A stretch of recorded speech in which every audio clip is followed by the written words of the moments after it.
and welcome to the Mod Spotlight, where I shine the spotlight on my favourite mods. And today we're going to be looking at potentially one of the greatest mods for a strategy game I think I've ever seen. That's a strong statement, isn't it? But I think there's some validity to that. And today we're looking at the mod for Hearts of Iron 4, Kaiserreich. Okay, so what is Kaiserreich? Kaiserreich is a full conversion mod for Hearts of Iron 4 that asks the question, what if Germany won World War I? Right off the back, you know Kaiserreich's gonna be special. Just looking at the loading screens and the menu screens, you can see the level of detail that is already going into this. Just the sheer level of effort is astounding. And it's beautiful, and it brings you in, and that's just a loading screen, and I absolutely adore it. But then you load up the game, and you've got this world in front of you, and the people over at Kaiserreich are as much authors as they are mod developers, because the level of lore and story that is going into this thing is astounding. So let's look at the world. We're starting right here, obviously, with the German Empire, which has a far more prominent border than it did in real life, because obviously they've not had any territory peeled away from them because they didn't lose World War I in this world. They are the head of the Reichspakt, which is their faction, and they are the most powerful faction in the game to start with, but they have a whole host of problems coming, and they have enemies at all sides. So let's look at the main enemy they're going to be facing, which is the Syndicalists.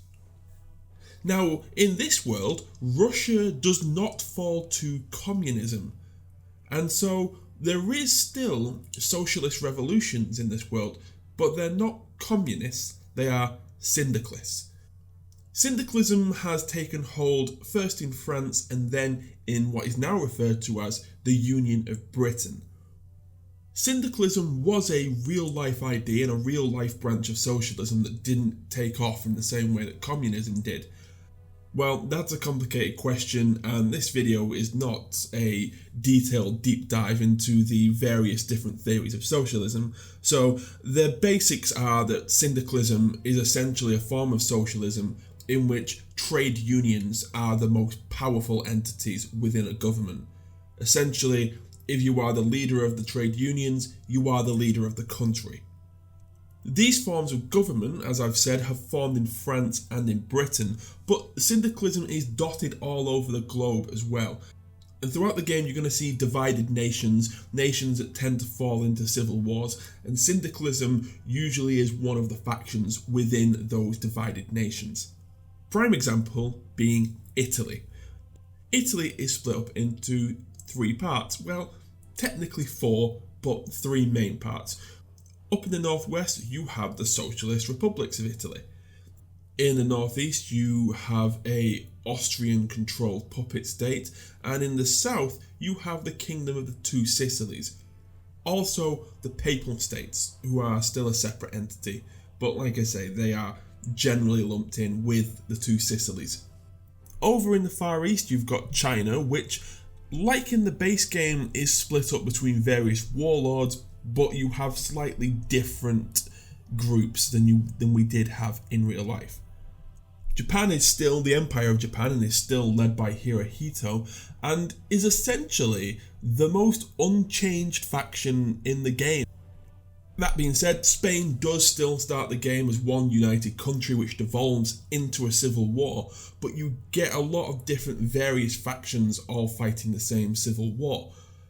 This is one aspect of Kaiserreich that you could argue that the developers at Paradox kind of took from them, and you see this multiple faction civil war happen after the La Resistance DLC.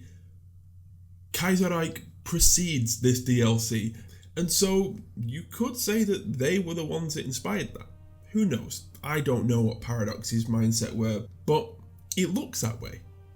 Perhaps the biggest case of civil war, though, is the inevitable American Civil War, which will, as I've said, have a syndicalist state. It also has the American Union state in the south, and then you just have the general United States as well. You do, on occasion, get a faction along the west coast called the Pacific States of America forming. However, on my latest playthrough that you can see on screen at the minute, the Pacific States of America didn't actually form. As I've said, the lore of Kaiserreich is amazing, and I can't do it justice in this short video. I'm going to link a detailed lore video in the description by Alternate History Hub if that's the sort of thing that you're into. That video is verging on half an hour long, and even Cody admits that he can't do the lore full justice in that time. It's just that detailed, it's that rich. I can't understate just how rich the lore is in this. It is incredible the amount of work they've put into this. So on my playthrough that I've recorded for this video, I played as Socialist Italy. In terms of the gameplay, not too much changes from the base game. If you understand how Hearts of Iron 4 works, you understand how Kaiserreich works. It's the same in terms of training units, building up your logistics, building up all your equipment. Not much changes there.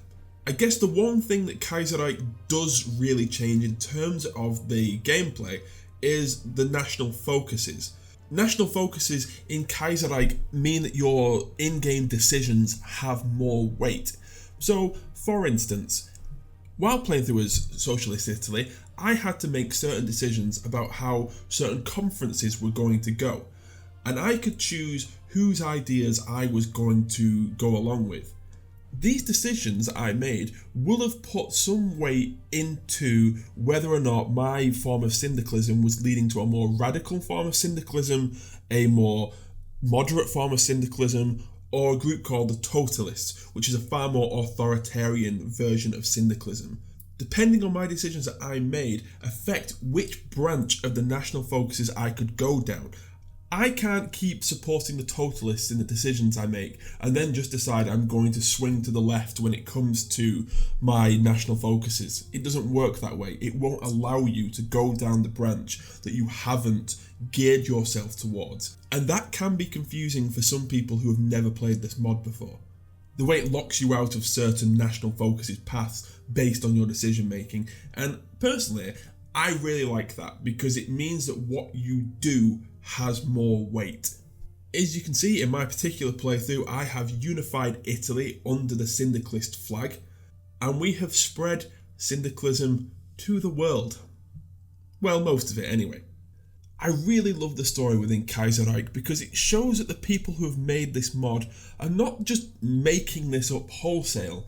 They clearly have a understanding of history, and they're making decisions about their alternate history based on their intimate knowledge of history prior to their world's divergent point, the First World War. During my Syndicalist Italy playthrough, you can go down National Focuses path, which talks about the Risorgimento, a real-life movement which brought about the reunification of Italy. The wars that I fought in-game are seen as a second Risorgimento, and it's fantastic that they clearly understand what the character of these nations are and what they might feel like in this new world. So the question is, do I recommend Kaiserreich, as if you can't tell already? The answer is, of course, yes. If you love Hearts of Iron 4 and you haven't played Kaiserreich, and I can't imagine there are too many of you out there that fit that bill, but if you are one of those people, then I implore you, right now, go do it. You will love it. It's so good. It is so, so good. Thank you so much for watching. I would really like to expand my horizons when it comes to playing mods for my favourite RTS games. If you have any recommendations, and I don't just mean for Hearts of Iron 4, I don't just mean for Paradox, I mean for any strategy game out there, please get in the comments below, let me know.